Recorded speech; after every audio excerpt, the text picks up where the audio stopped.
প্রথমেই সবাইকে জানাই দোল পূর্ণিমার প্রীতি শুভেচ্ছা ও অভিনন্দন। আজকে রঙের দিন, রঙের ছোঁয়ায় সবার জীবন রঙিন হয়ে উঠুক, সুন্দর হয়ে উঠুক। তো যাই হোক, এবার আমি আমার গল্প নিয়ে আসি। তো সেই গল্পের মধ্যে আছে দোল পূর্ণিমার প্রভাতে আমি যা যা করলাম সেটাই তোমাদের সাথে শেয়ার করব। তো সকালবেলা ঘুম থেকে আগে উঠা, তারপরে আমি স্নান করে নিলাম, তারপরে একটু নিজে রেডি হয়ে নেব। সিঁদুর রেডি হওয়ার মধ্যে যেটা আছে সিঁদুর, একটু আলতা পরা আর একটু আর কি নূপুর পরছি আজকে। তো লক্ষ্মী বউ, এখনও নতুন বউ, লক্ষ্মী তো একটু সাজতে হবে, তারপরে আবার পুজো করব।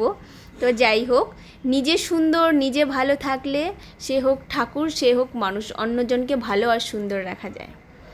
তো নিচে গেলাম, ফুল কিনে আনলাম। নিচে আমাদের বাড়ির নিচে একদম ফুল বসে, সেখান থেকেই ঠাকুরের ফুল সাথে একটা খোপারও ফুল কিনে আনলাম। তো দুপুরবেলা একটু সাজগোজ করবো, খোপায় ফুল দেবো, তাই সব কিছু একসাথে কিনে আনলাম। কিনে আই না আমি একদম ঠাকুরের সামনে আর কি আসনের সামনে বসলাম। সব কিছু দা বটি, ফুল, আবির, সব কিছু মিষ্টি ফল একসাথে নিয়ে বসছি। এবার টুকটুক করে কাইটা আর কি সব কিছু গোছায় নিমু। পাশে মামুনি বইসা ছিল, মামুনি বলে দিতেছিল যে এটা কর ওইটা কর। ভালোই লাগতেছিল কেউ পাশে থাইকে বইলা দিলে। একা লাগে না, যে কোনো কাজে কেউ একজন পাশে থাকলে, সাপোর্ট করলে সেই কাজটা করতে আরও বেশি ভালো লাগে। তো যাই হোক, এইবার আসলো ফলের ব্যাপার। আমি তরমুজ কাটতেছি। এবছর আমাদের এখনও তরমুজ খাওয়া হয় নাই। তো বাপিকে বলতেছিলাম যে বাপি আসছে যে তরমুজ নিয়ে আসো, তরমুজ খাওয়া হয় নাই, আর যেহেতু দোল পূর্ণিমা ঠাকুরকে আগে নিবেদন করবো, তারপরে আমরা খামো। তো বাপি সকালবেলায় আর কি বাজারে গিয়ে তরমুজ নিয়ে আসছে, সেটাই আজকে আর কি আমার ঘরের ঠাকুরদেরকে নিবেদন করবো। আর সাথে একটু মিষ্টি আনছে, সেই মিষ্টি দেবো।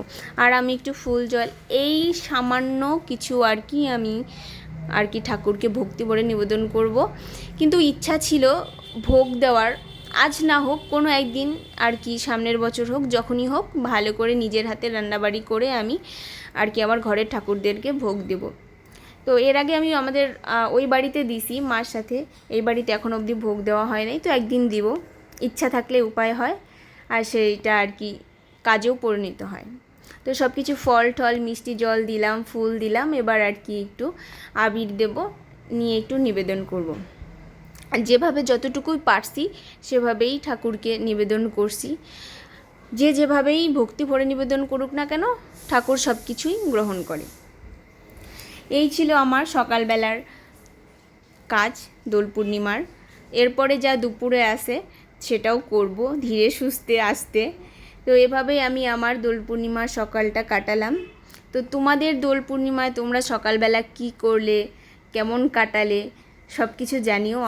আর ভালো লাগলে একটু মানে আরও আমাকে বলো যে ভালো হচ্ছে, সুন্দর হচ্ছে, তাহলে আমি আরও করার ইচ্ছা শক্তিটা বাড়বে।